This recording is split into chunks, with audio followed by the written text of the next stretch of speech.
Hello, प्रणाम दोस्तों। जय श्री कृष्णा, राधे राधे। आप सबके माता के एक गीत सुनावत है। जैसन लगे कमेंट बॉक्स में ज़रूर बताया और लाइक और सब्सक्राइब जरूर किया दोस्तों।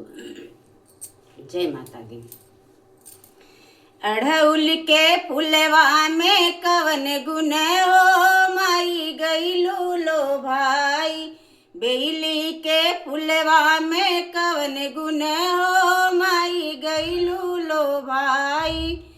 चंपा चमेली माई के मन ही न भावे, चंपा चमेली माई के मन ही न भावे। बेली के फुलवा में कवन गुण हो, माई गईलू लो भाई। अढ़उल के फुलवा में कवन गुण हो, माई गईलू लो भाई।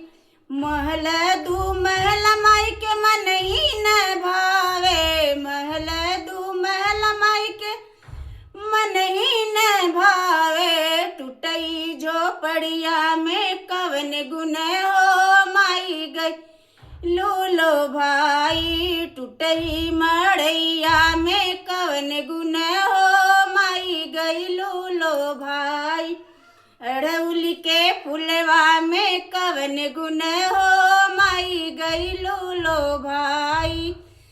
पूरी मिठाई माई के मन ही न भावे, पूरी मिठाई माई के मन ही न भावे। सूखी भौरिया में कवन गुण हो, माई गईलू लो भाई। सूखी भौरिया में कवन गुण हो, माई गईलू लो भाई। अढ़उल के फुलवा में कवन गुण हो, माई गईलू लो भाई। अढ़उल के फुलवा में कवन गुण हो, माई गईलू लो भाई।